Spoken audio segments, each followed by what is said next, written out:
Hello champions, welcome to your biology classes by doctor Mehak Gulzar. आज हम लोग स्टार्ट करने वाले हैं further but the pollination types और डिफरेंट टाइप के कौन से टाइप के पॉलिनेशंस होते हैं और उसमें क्या क्या चीज़ें इंपॉर्टेंट रखी जाएंगी।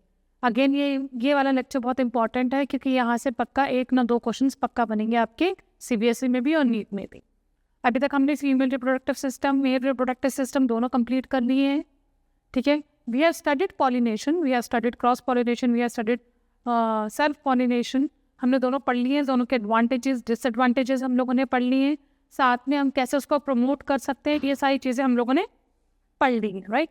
सो अब इसके बाद हम लोग पढ़ेंगे कि जो क्रॉस पॉलिनेशन होता है उसके क्या टाइप्स होते हैं और क्रॉस पॉलिनेशन होने के लिए फ्लावर में, ध्यान से सुनो, क्रॉस पॉलिनेशन होने के लिए फ्लावर में एज वेल एज आपके पोलन ग्रेन में क्या क्या कैरेक्टरिस्टिक फीचर होने चाहिए। अब 2 चीज़ें आप लोगों को याद रखनी है। एक तो अपने नोट्स, सारे नोट्स लेके रजिस्टर लेके बैठेंगे ताकि अपने नोट्स बना सके, और दूसरा इंपॉर्टेंट चीज़ आपकी NCERT, राइट। तो NCERT को आप ध्यान से देखेंगे। यहाँ पर भी आपके सामने NCERT भी आएगी, NCERT की लाइन में रीड करवाऊंगी, अंडरलाइन करवाऊंगी, वो भी हम करेंगे। So let's start with pollination. हमने पॉलिनेशन पढ़ लिया था, रिपीट करने की जरूरत है। पॉलिनेशन की definition, the transfer of pollen grains from, right, the transfer of pollen grains from anther to stigma, right, either with the help of biotic agents, non-biotic agents, या फिर self pollination या फिर cross pollination, right। self pollination means the flower should be bisexual, the carpel as well as the stamen should be in the same flower, plus the flower should be closed flower, that is क्लेस्टोगेमस flowers, close flowers या close flowers याद करवाए, CL for close, CL for क्लेस्टोगेमस, if you remember, go through the last videos. ठीक है, तो autogamy हमने पढ़ लिया था, that is self pollination. Self pollination में क्या होता था, सेल्फ पॉलिनेशन इनब्रीडिंग डिप्रेशन हो जाता है, तो प्लांट्स की कंपैटिबिलिटी कम हो जाती है, प्लांट्स आपके जनरेशन वाइज वेरिएशन नहीं दिखाते हैं। ये इंपॉर्टेंट क्यों होता है, इसके एडवांटेजेस क्या थे? इसके एडवांटेजेस थे कि आप एक जेनेटिक स्टडी या जेनेटिक डिजीज़ को पढ़ सकते हो, जेनेटिक डिजीज़ के ऊपर कोई एनालिसिस कर सकते हो। तब हम क्या करेंगे, ऑटोगेमी करेंगे। ऑटोगेमी का एग्जांपल मेंडल ने जो पी प्लांट के ऊपर किया था, राइट। अभी हम आगे जाके पढ़ेंगे कि आप 10th में पढ़ के आ रहे हो, पी प्लांट जेनेटिक पाइसन टाइप 1, राइट। तो उसमें जेनेटिक वेरिएशन नहीं आनी चाहिए थी क्योंकि उसको बहुत ज़्यादा एनालिसिस करनी थी ऑन द सेम कैरेक्टरिस्टिक्स। तो ऑटोगेमी वहाँ उसने प्रमोट करवाई थी। चलो, अभी हमने किया था, ऑटोगेमी करी थी। जिनेटोगेमी आपको याद है, geitonogamy means the plant should be same, okay एक second hold on, plant should be same, plant same होगा बट फ्लावर डिफरेंट हो, because we are talking about same plant. When we are talking about same plant, so there will be no genetic variation. कोई genetic variation नहीं होगी, there will be no genetic variation. This was a genetogamy. आज exclusively पढ़ेंगे आपका autogamy. हम पढ़ेंगे xenogamy. Xenogamy is also called as allogamy. तो word दोनों आ सकते हैं, कंफ्यूज मत हो जाना। This is auto, this is allo, ठीक है। ऑटो कहीं भी आ रहा है तो दैट मीन्स सेल्फ, एलो कहीं भी आ रहा है that means xenogamy. We are talking about different species, different plants of same species, generally of same species,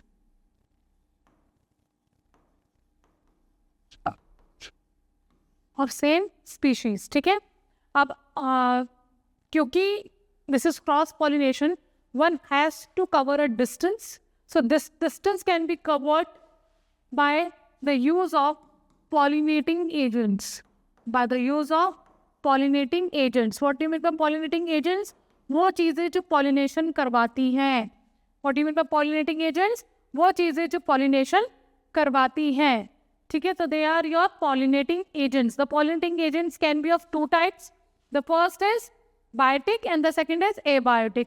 नाम से पता चल रहा है, the living things that are your biotic, ठीक है। abiotic मतलब नॉन लिविंग। ये दोनों वो चीज़ें हैं जो क्या करवाएंगी, क्रॉस पॉलिनेशन करवाएंगी। यही क्या करेंगी, आई एम सॉरी, यही क्या करेंगी, एंथर में से पोलन ग्रेन को कहाँ लेके जाएंगी, to stigma the same flower, no, of different flower. Distance cover करने में हेल्प करेंगी, किसका डिस्टेंस कवर करने में हेल्प करेंगी, पोलन ग्रेन्स का। पोलन ग्रेन्स को हेल्प करेंगी कि वो एंथर से कहाँ जाए, स्टिग्मा पे जाए। Clear everyone? ओके, सो अगर मैं बोलूँ कि बायोटिक या एबायोटिक, इन दोनों में से कौन सा ज़्यादा फिजिबल है, फिजिबल से ज़्यादा कौन सा ज़्यादा श्योरिटी देता है कि पॉलिनेशन होगा ही होगा, दैट विल बी बायोटिक। ये बात हमेशा याद रखना। Biotic will be given more preference in terms of कि पॉलिनेशन हो जाए, नो डाउट। ठीक है, और इसमें कौन से टाइप आएंगे, कौन कौन कर सकता है, even animals can do pollination, birds can do pollination and bats can do pollination.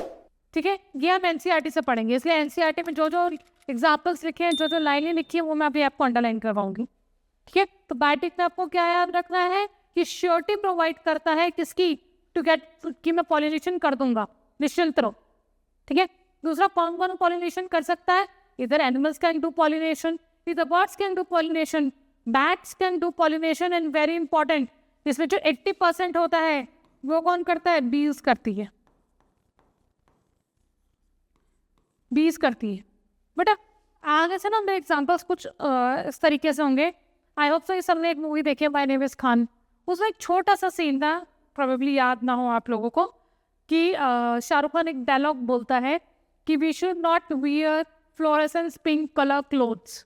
Y?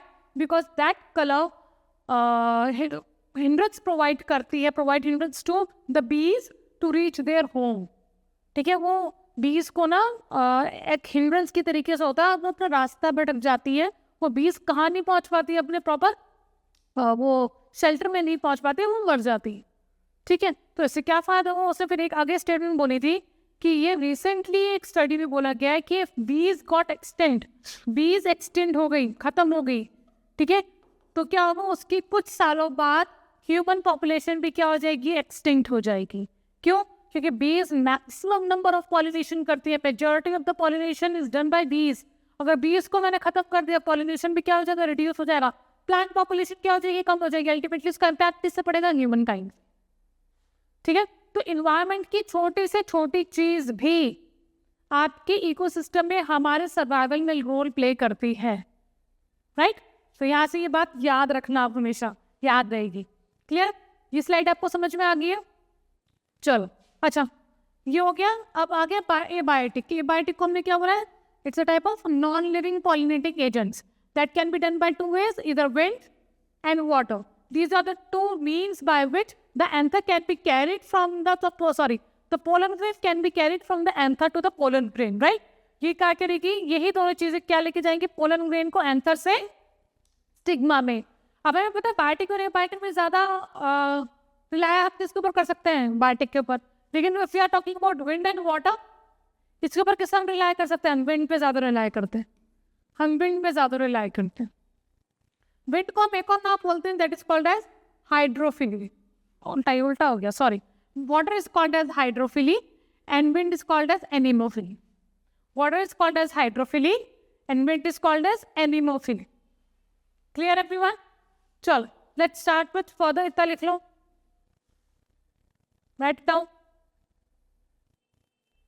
Note, no genetic variation किसमें है, ऑटोगैमी में। नो जेनेटिक वेरिएशन किसमें, ऑटोगैमी में। चलो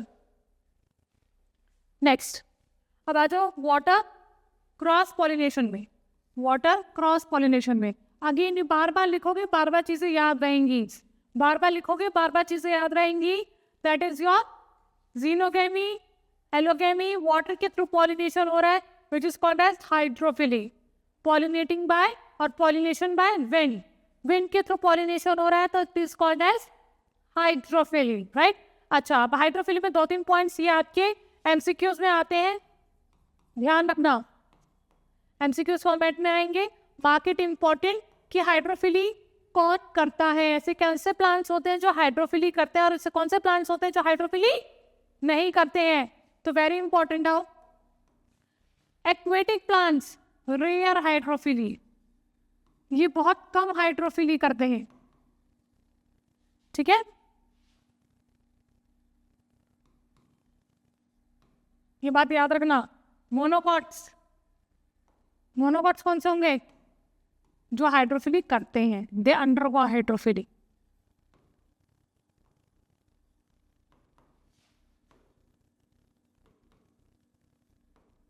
दे अंडरगो हाइड्रोफिली, ये बात याद रखनी है, ठीक है। अब पॉलिनेशन अगर वाटर के अंदर हो रही है, पॉलिनेशन अगर वाटर के अंदर हो रही है, that is called as hypohydrophily. Hypohydrophily, ठीक है। और अगर सरफेस पे हो रही है, that is called as, surface के हम क्या यूज करेंगे? Epihydrophily. That is called as epihydrophily. ये बात आप लोगों को याद रखनी है।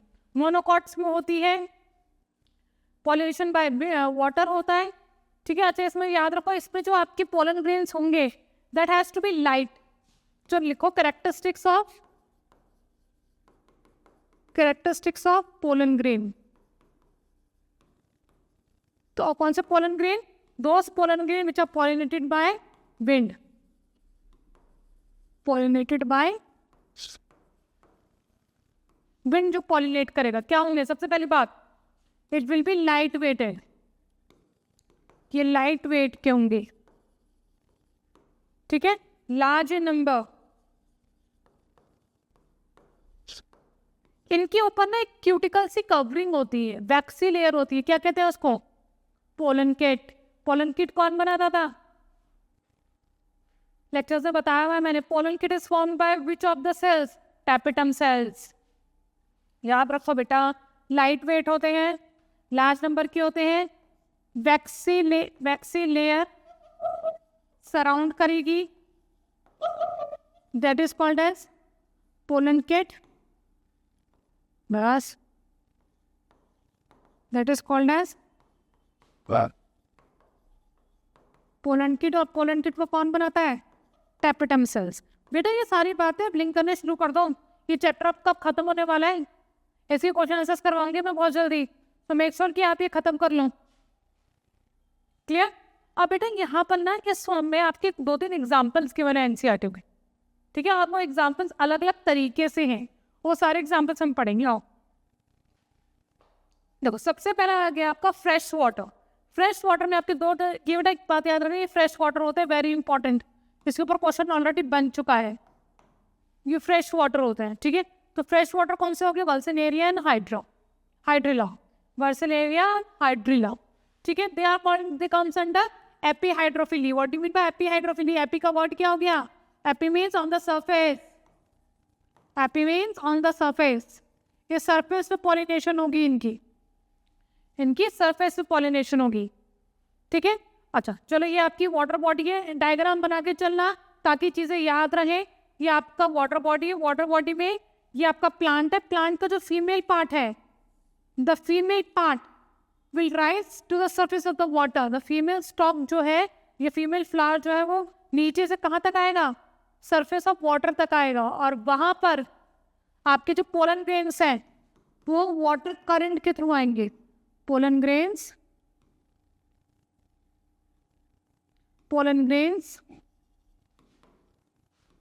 With help of water current के थ्रू इसकी तरफ आएंगे एंड देन पॉलिनेशन होगी। तो ये बात आप लोगों को याद रखनी है। इतना याद रहेगा सबको, ठीक है। तो इसमें आपको क्या याद रखना है कि आपका जो फीमेल फ्लावर है that reaches the surface of the water, और इसमें जो पोलन ग्रेन्स है वो किसके थ्रू आ रहे हैं? बाय वाटर करंट, ठीक है। किसके थ्रू आ रहे हैं? By water current. So right it down everyone. In case of Balsaneria, which is a fresh water plant, flower reaches or emerge to the surface of the water,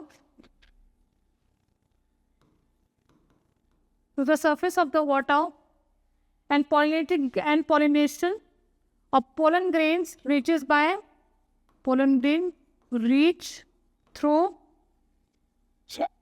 water current. They reach through water current. बात याद रखनी है। They reach through water current. किसकी case में बात कर रहे हैं हम ये बात कर रहे हैं वल्सन एरिया की केस में, ठीक है, which is a fresh water plant. और इस केस में क्या हो रहा है, इस केस में क्या हो रहा है, female flower reaches the surface of the water, इसलिए हम इसको क्या बोल रहे हैं, एपीहाइड्रोफिली कह रहे हैं। और एपीहाइड्रोफिली की केस में सरफेस पे आया फीमेल फ्लावर और पॉलिनेशन कहाँ हुई, with the help of water current, water current. Clear everyone? चलो अब इसका नेक्स्ट एग्जांपल हम लोग देखेंगे, that is water hyacinth and water lily. बेटा इस केस में भी सेम चीज हो रही है, the female flower emerges to the surface of the water, तो इसको भी हम क्या बोलेंगे, एपीहाइड्रोफिली, एपीहाइड्रोफिली।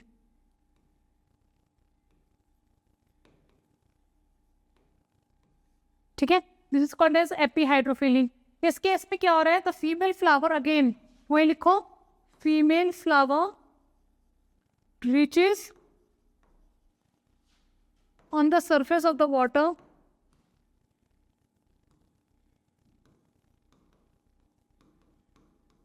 ठीक है। लेकिन अब इस केस में क्या होता है बेटा, जो पोलन ग्रेन्स आ रहे हैं, पोलन ग्रेन्स जो आ रहे हैं वो आपको वाटर करंट ना लेके आके कौन लेके आएगा, इंसेक्ट और विंड। ये बात आपको याद रखिए, इधर they will be pollinating by insect और they are pollinating by wind. Clear? लिखो इस चीज को, the female flower reaches the surface of the water, इसलिए इसको हमने क्या बोला है, एपीहाइड्रोफिली बोला है। और इसकी वजह से the pollen grain comes through, the pollen grain comes through either insect or wind. wind का मतलब एनीमोफिली और इंसेक्ट का मतलब एंटीनोमोफिली। ये बात आप लोगों को याद रखनी है।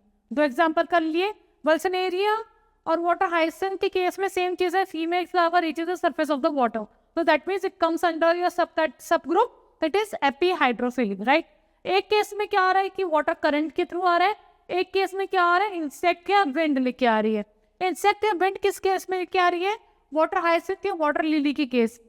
क्लियर? और अगर पोलन ग्रेन आपके वाटर करंट के थ्रू आ रहे हैं तो वो किस केस में आ रहे हैं, वल्सन एरिया के केस में। ये बात आप लोगों को याद रखनी है। क्लियर? चलो देख लिया। अब आ जाओ next, that is one of your sub class in case of hydrophily is your epihydrophily, hypohydrophily. Hypohydrophily का मतलब क्या होता है, the pollination is under the water, water के नीचे हो रही है, वाटर के अंदर हो रही है। ठीक है, इस केस में the female flower will remain inside the water, female flower remain inside the water, ठीक है। एंड पोलन ग्रेन्स भी क्या होंगे, वाटर के अंदर ही फीमेल तक पहुंचेंगे। Pollen grains reaches female flower inside water, water के अंदर ही पहुंचेंगे। क्लियर? लिखो इतना।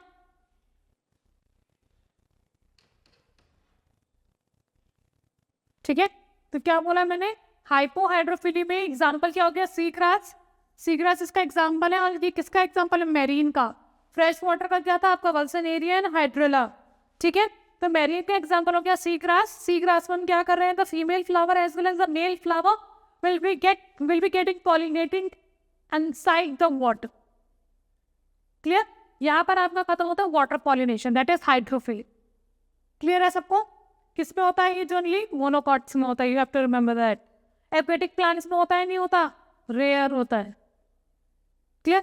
और नेक्स्ट आपका एबायोटिक टाइप का आ गया wind pollination. Wind pollination, wind pollination is also called as anemophily. Anemophily बेटा इस केस में दो तीन बातें आपको याद रखनी है। पहली चीज आपको याद रखनी है कि यहाँ पे characteristics of a pollen grain, pollen characteristic of a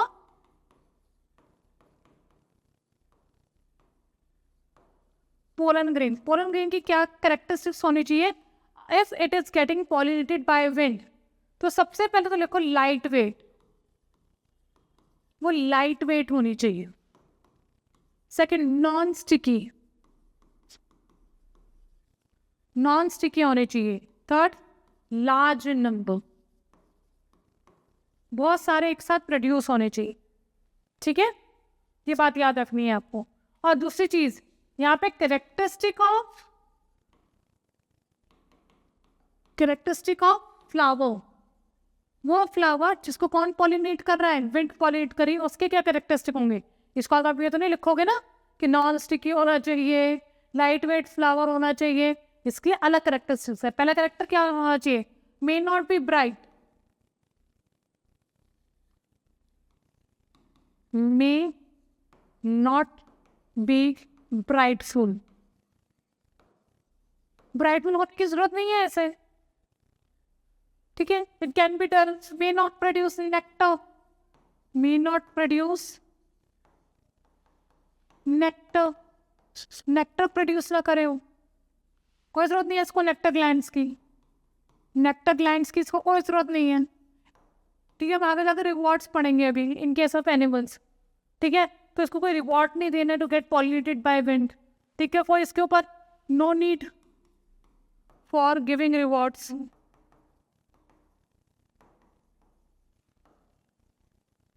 ठीक है, अब और एक चीज देखो, अब नेक्स्ट इंपॉर्टेंट चीज क्या होनी चाहिए, ये जो फ्लावर होना चाहिए कैसा होना चाहिए, ओपन फ्लावर होना चाहिए। पहली बात, ओपन फ्लावर होना चाहिए।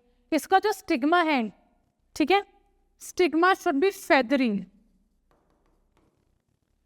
फेदरी होना चाहिए। देखो जैसे फॉर एग्जांपल, देखो ध्यान से, ये स्टिग्मा है कि इस तरीके का अगर होगा, ठीक है, ऐसे फेदर टाइप, फेदर टाइप, तो ये इजीली हवा में इस तरीके से लहराएगा। और ये लहराते लहराते जो भी पोलर वेव्स विंड के थ्रू आएंगे, इसको क्या करेंगे, ट्रैप कर लेंगे। ठीक है, इसको क्या करेंगे, ट्रैप कर लेंगे, ये बात याद रखनी है। ठीक है, तो वेल एक्सपोज स्टेमन होना चाहिए। हो गया, स्टिग्मा के बारे में पता चल गया, शुड बी फेदरी। एक और इंपॉर्टेंट चीज, स्टेमन शुड बी एक्सपोज्ड,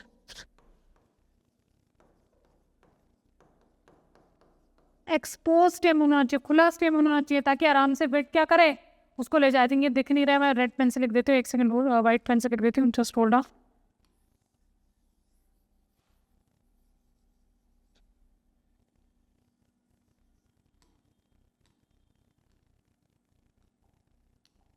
ठीक है, तो ये क्या होना चाहिए आपका, स्टिग्मा फेदरी होना चाहिए और स्टेमन वेल एक्सपोज्ड, वेल एक्सपोज स्टेमन होना चाहिए। ये बात आपको विंड पॉलिनेशन में याद रखनी है। 2-3 पॉइंट्स अभी मैं एनसीईआरटी से और बताऊंगी जो आपको नोट्स बनाने, पहले इतना कंप्लीट करो जल्दी से, जल्दी से कंप्लीट कीजिए इतना।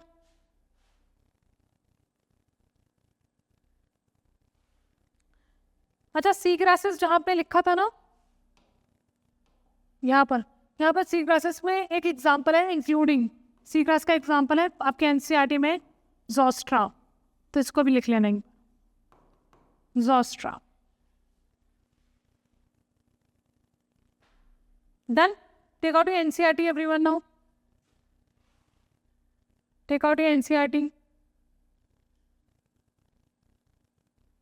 अब देखो ध्यान से कुछ चीजें समझो जो मैं अंडरलाइन कर रही हूँ, ध्यान से रखो।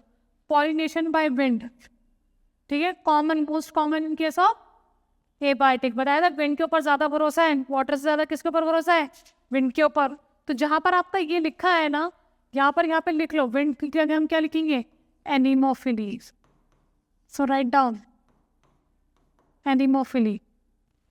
ठीक है, उसके बाद देखो well expose stamens, stamens well expose होने चाहिए, लार्ज फेदरी स्टिग्मा होना चाहिए। लार्ज फेदरी स्टिग्मा का रोल क्या है, to easily trap pollen grains, pollen grains को इजली ट्रैप कर सके। Everything is mention in NCERT, बेटा ध्यान से पढ़ो। अब एक पढ़ो, एक बहुत इंपॉर्टेंट चीज है, देखो इधर, इसका जो फ्लावर होता है उसका जो ओव्यूल होगा वो कैसा होगा, very important. The flowers often have a single ovule with each ovary and numerous flowers packed into an inflorescence.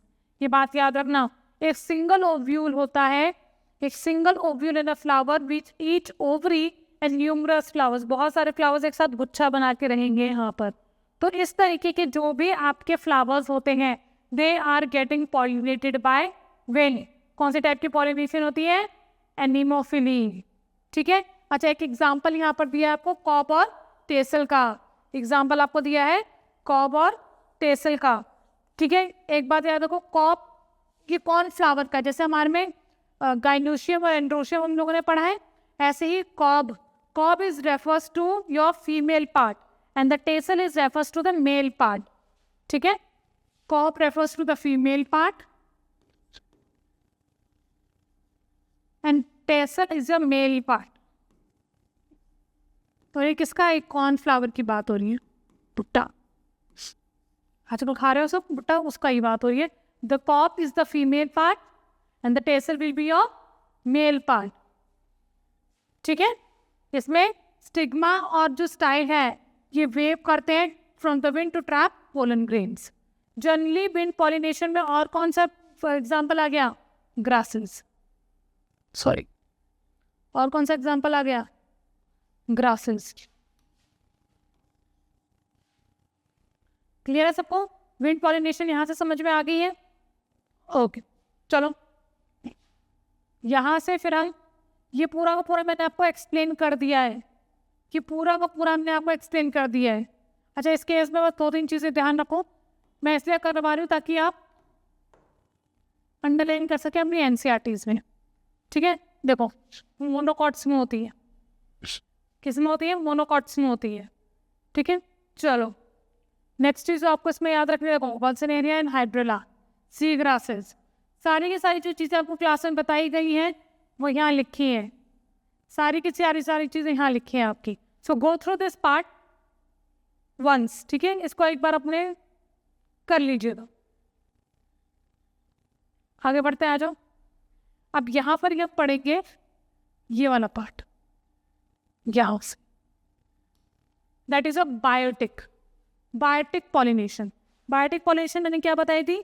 It takes place in by animals, bees, butterflies, beetles, wasps and moth and birds, bats. बेटा सारी birds नहीं करती हैं. बहुत important बात याद रखना, सारी बर्ड्स नहीं करती हैं. कौन करता है? सनबर्ड करती है या हमिंग बर्ड करती है? सनबर्ड या हमिंग बर्ड. ठीक है. मेजॉरिटी कौन करेगा? बीज करती है. Majority is done by bees. Bats भी करते हैं. देखो particularly bees are the dominating pollinating biopollinating agents. ये बात याद रखनी है. एनिमल्स में कौन से करते हैं? प्राइमेट्स, एबोरल्स, रोडेंट्स, ये रेप्टाइल्स.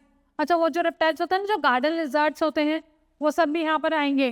गार्डन लिजर्ड, ट्रैको लिजर्ड्स, ये सारे वो स्पीशीज है जो बायोटिक पॉलिनेशन में हेल्प करते हैं. मेक श्योर कि आप हर एक लाइन याद रखें, कौन कौन करता है, कौन कौन नहीं करता है. इसके ऊपर क्वेश्चन 101% बन सकता है. ठीक है. अब देखो यहाँ पर जो बात मेंशन करी गई है वो मैं आपको एक ब्रीफ बताती हूँ.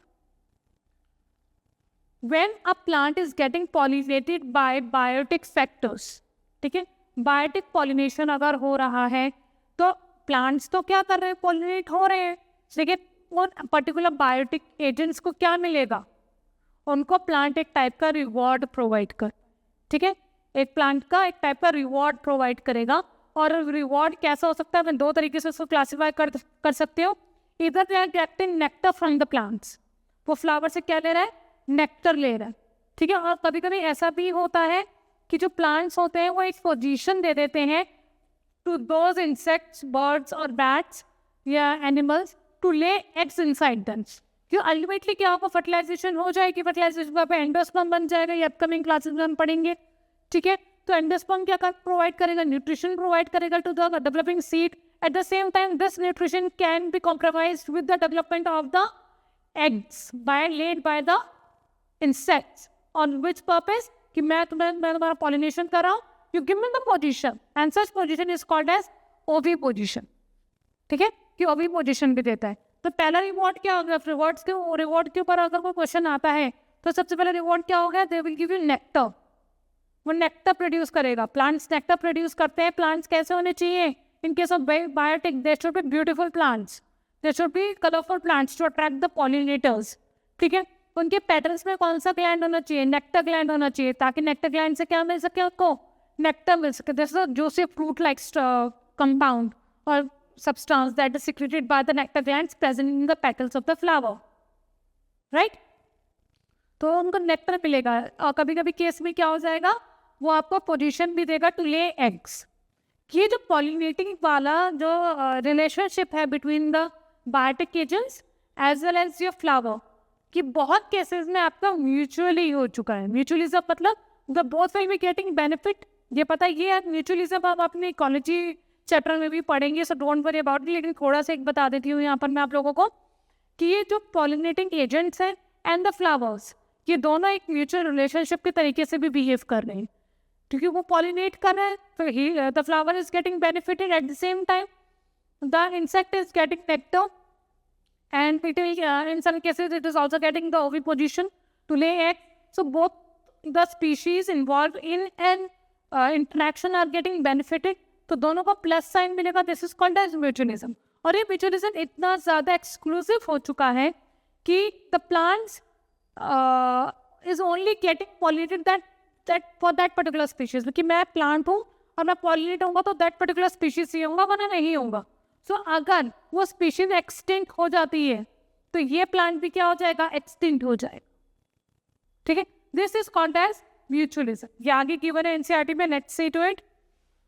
ये नेक्टर प्रोड्यूस के बारे में आपका सारा है। अच्छा, एक बात याद रखो, जरूरी नहीं है कि प्लांट हमेशा खुशबू दे, ठीक है, फ्लोरेसेंस देगा, महक देगा, नहीं, महक देगा, लेकिन इन केस ऑफ इन सब cases it can B order also. ठीक है, ये देखो रिवॉर्ड्स यहाँ गिवन है। Flora for harvesting, visitors come in contact with the stigma, ये आपको गिवन है। और टाइप ऑफ ऑर्डर भी देता है, वो फ्लोरेसेंस भी दे सकता है, फ्लोरेसेंस भी दे सकता है। ठीक है, फॉल स्मेल भी दे सकता है, ये तो भी लिखा। फ्लाइज और बीटल्स के केस में वो जब पॉलिनेट कब होंगी, जब एक अजीब सी स्मेल आएगी। That is not basically that so much pleasant smell नहीं होगी, पर एक ऑर्डर होगा जो अल्टीमेटली किसको अट्रैक्ट कर रही है, फ्लाइज एंड बीटल्स को। ठीक है, चलिए अब यहाँ पर देखो, ये वाली स्पीशीज की बात हो रही है। ये यूका एंड वेस स्पीशीज, यहाँ पे लिखा नहीं, शायद मैं लिखती थी। ठीक है, मौत लिखा है, मौत की कौन सी स्पीशीज है, वेस स्पीशीज। ठीक है, तो यूका प्लांट हमेशा इन स्पीशीज से ही पॉलिनेट होगा, और अगर पॉलिनेट नहीं होता है तो दोनों से अगर एक एक्सटेंट हो जाती है, दूसरा भी क्या हो जाएगा, एक्सटेंट हो जाएगा। ये बात आपको याद रखिए, फॉर यूका एंड moth, ठीक है, can not complete their life cycle without each other. एक दूसरे के बगैर अपने लाइफ साइकिल कंप्लीट नहीं कर सकते हैं। So this completes your topic pollination. Pollination के ऊपर 2-3 क्वेश्चन बहुत आराम से बनते हैं। इनके ऊपर एग्जाम्पल्स के ऊपर बहुत सारे क्वेश्चन बनते हैं, तो एग्जाम्पल्स आप गो थ्रू करना है एक बार। क्लेस्ट्रोगैमस, चैस्मोगैमस, ज़ीनोगैम में कौन सा होता है, हाइड्रोफिलिया में कौन सा होता है, ग्रासेस कैसे पॉलिनेट होती हैं, वाटर लिली कैसे पॉलिनेट होगी, बाकी कोई और क्लोज फ्लावर है वो कैसे पॉलिनेट होगा, ओपन फ्लावर है वो कैसे पॉलिनेट होगा। So you have to remember the examples for this pollination topic. Clear? तो अगली क्लास में जो हम पढ़ेंगे वो एक बहुत छोटा सा टॉपिक है, that is outbreeding devices. That should be around 10 minutes का वो लेक्चर होगा।